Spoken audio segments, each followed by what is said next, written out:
নমস্কাৰ বিশেষ বাতৰিৰ সৈতে ষ্টুডিঅ'ৰ মজিয়াত মই লিপিকা ৰাজ্যৰ জনপ্ৰিয় মুখ্যমন্ত্ৰী ডক্টৰ হিমন্ত বিশ্ব শৰ্মাৰ জন্মদিন উপলক্ষে গণকপুখুৰীত সাৰ্বজনীন শ্ৰী শ্ৰী গণেশ মন্দিৰ প্ৰাংগণত ৰাইজৰ সমূহীয়া শ্ৰমদান আৰু সাফাই কাৰ্যসূচী নিউজ নাওৰ এক বিশেষ প্ৰতিবেদন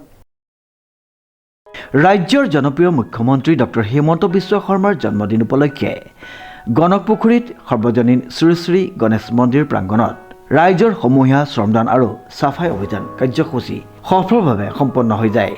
উল্লেখযোগ্য যে মুখ্যমন্ত্ৰী ডক্টৰ হিমন্ত বিশ্ব শৰ্মাৰ জন্মদিন উপলক্ষে গোলাঘাট জিলাৰ গণকপুখুৰীস্থিত সাৰ্বজনীন শ্ৰী শ্ৰী গণেশ মন্দিৰ প্ৰাংগণত মন্দিৰ পৰিচালনা সমিতিৰ উদ্যোগত তথা গণকপুখুৰী অঞ্চলৰ ভক্তপ্ৰাণ ৰাইজৰ সহযোগত স্বচ্ছ ভাৰত অভিযান গ্ৰামীণৰ অংশস্বৰূপে গত 1 ফেব্ৰুৱাৰী তাৰিখে সমূহীয়া শ্ৰমদান আৰু সাফাই কাৰ্যসূচী সম্পাদন কৰে। উক্ত কাৰ্যসূচী আনুষ্ঠানিকভাৱে উদ্বোধন কৰে ভাৰতীয় জনতা পাৰ্টি গোলাঘাট জিলা সমিতিৰ সভাপতি চন্দ্ৰজ্যোতি ঠাকুৰে আৰু স্থানীয় কেইবাগৰাকী গণ্যমান্য ব্যক্তিয়ে অংশগ্ৰহণ কৰে। হিমন্ত বিশ্ব শৰ্মা ডাঙৰীয়াৰ উপজাতি উপলক্ষে সমগ্ৰ অসমবাসী ৰাইজে বিভিন্ন কাৰ্যসূচীৰে জনসেৱামূলক কাৰ্যসূচীৰে ভক্তিমূলক কাৰ্যসূচীৰে বিভিন্নজনে বিভিন্ন মাধ্যমেৰে আমাৰ মৰমৰ মুখ্যমন্ত্ৰীগৰাকীলৈ জন্মদিনৰ শুভেচ্ছা জ্ঞাপন কৰিছে। এই চেগতে আজি আমি যাত্ৰা পথত এই অঞ্চলৰ এই যুৱকবৃন্দক লগ পালোঁ।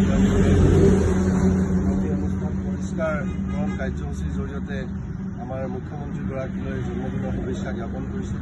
মই ইয়াত উপস্থিত সকলোলৈ